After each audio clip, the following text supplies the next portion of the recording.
안녕하십니까, 이동환 TV입니다. 오늘은 중공군의 인해 전술이라는 이야기를 하고자 합니다.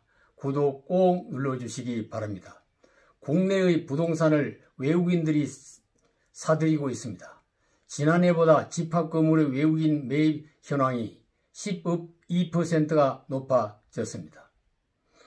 대법원이 10월 13일 국회에 제출한 자료에 따르면 외국인의 원래 집합건물 매입 건수는 12,307건으로 지난해 같은 기간보다 12.4%가 증가했다고 합니다.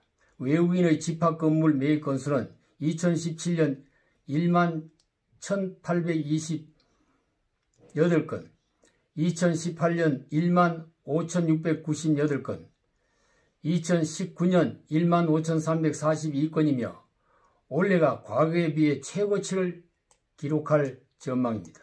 중국인의 취득 건수는 2017년 8,062건, 2018년 10,312건, 2019년 10,105건으로 지난해는 전체 취득 건수의 66%를 중국인이 차지했습니다.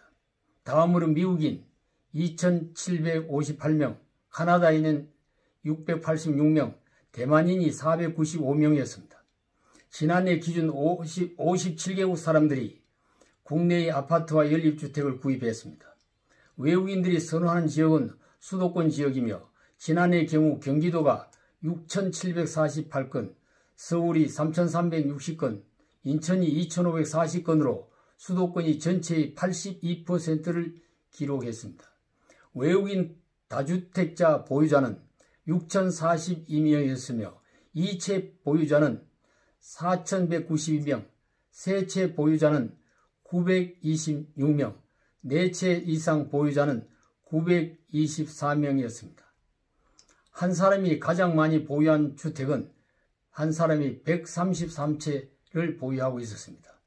국세청의 조사에 의하면 2017년부터 지난해 5월까지 외국인이 구입한 아파트 23,167채 가운데 32.7%인 7,569채에는 아파트를 구입한 외국인이 그 집에 거주하지 않는 것으로 조사됐습니다. 국내 부동산에 외국인의 투자자가 늘어나는 것은 정부의 부동산 안정정책이 실패한 결과로 볼 수밖에 없습니다. 외국인은 대출 규제가 없는 해외 금융기관을 이용하여 자금 조달이 쉽습니다. 금리도 우리나라보다 낮기 때문에 쉽게 투자 자금을 마련할 수가 있습니다. 정부는 지금까지 국내인의 부동산 투기를 막기 위하여 23번의 부동산 정책을 발표하고 각종 규제를 만들어 시행했으나 성공하지 못했습니다. 정부가 내국인의 부동산 투자를 규제하고 있는 사이에 외국인들이 대거 부동산 시장에 진입하게 된 것입니다. 그간 외국인의 부동산 시장 접근 장벽을 높이는 입법을 해야 한다는 의견이 많이 나왔습니다. 그러나 외국인의 경우는 국제법의 상례와 상충되지 않도록 해야 하기 때문에 어려움이 있었습니다. 그간 중국인들이 제주도의 부동산을 매입하는 투기붐을 일으키고 있다는 보도가 나왔습니다. 이제는 수도권에 중국인 투기꾼들이 진출하여 아파트와 연립 건물 등을 매입하고 있다면 정부와 부동산 정책의 방향을 근본적으로 재검토해 봐야 할 것입니다. 시중에는 이 같은 중국인의 국내 부동산 시장 침투가 6.25 전쟁 때 중공군의 인해 전술과 같다고들 합니다.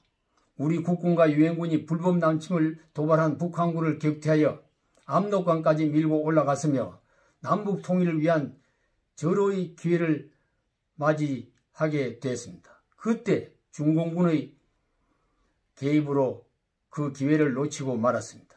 심지어는 이 같은 중국인 국내 시장 침투는 정부가 친중 정책을 펴면서 국내의 저출산 문제를 중국인과 조선족의 유입으로 해결하려 한다는 비난이 나오고 있습니다.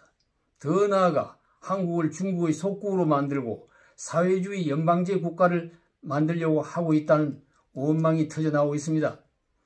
미국과는 방위비 부담과 전자권 반환, 종전선언 등으로 한미동맹 관계를 정부가 소홀히 하고 있습니다. 그러면서 중국과는 중국의 대국 패권주의에 소국 사대주의 외교를 하면서 나라가 망하는 길로 가고 있는 것입니다. 강대국의 틈에서 생존과 번영을 해야 하는 반도 국가인 한국은 강대국가의 외교적 균형을 잘 잡아야 합니다. 외교를 이념과 정치적 판단에 치우쳐서 국제정세를 읽지 못하고 앞뒤 분간을 못하는 우를 보면서는 안 될 것입니다.